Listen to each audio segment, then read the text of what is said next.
Hey guys, Joey here at Joe's RV Tech DIY. Just wanted to let you guys know what I was doing today. Customer called and said that he was going through batteries on his RV a lot. And he has a little Alpine trailer. They have that roof that looks like the A on it. You know, he says one group 24 battery. He keeps having to replace it. He's had multiple technicians take a look at it. Everybody says there's nothing wrong with it. So I showed up on site. I hooked up his brand new battery he just got, because he told me he's going to pick up a new battery so we could start fresh. And I immediately, within 5 minutes, knew exactly what was wrong with it.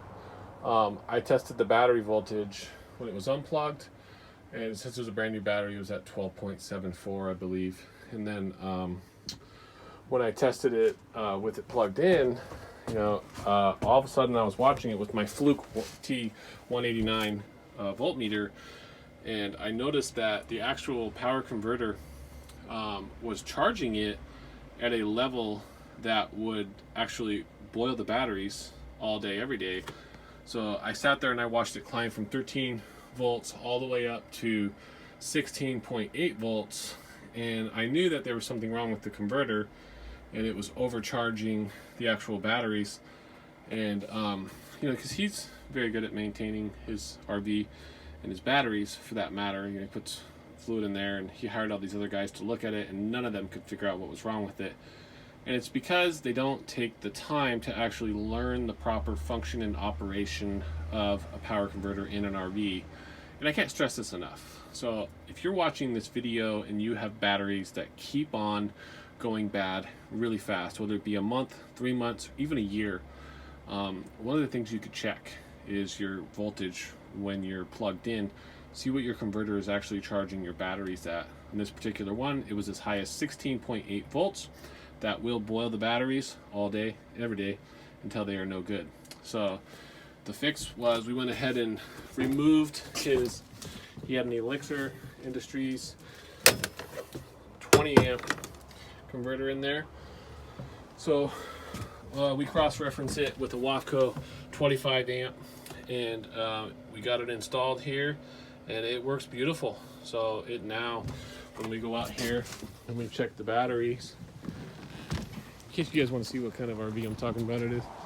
It's an Alpine, little A-type roof is what I call them. They're kind of cool. They don't always work on the six-figure motorhomes, but we'll work on anything, right? Okay, so when I test my battery here, let me get my voltmeter down where you guys can see it. So we're gonna hook up the actual ground. Let's see if I can actually do this. Hope you guys can hear me okay. Okay.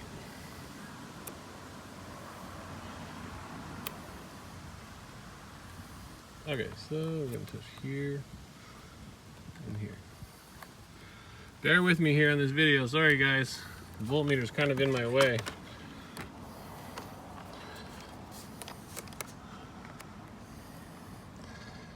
Okay, now with the new converter that is charging at 13.599. So, and on the other one, this number would just keep continuing to climb, and that's not what we want. So that'll burn up the batteries. So anyways guys, sorry it took me so long to get the prongs on the positive and the negative of the battery there. Until next time, safe travels. Be sure to subscribe if you haven't subscribed already. And I hope this video's out there helps somebody figure out their problem or save them some money. And I appreciate each and every one of you that watch my videos. Safe travels.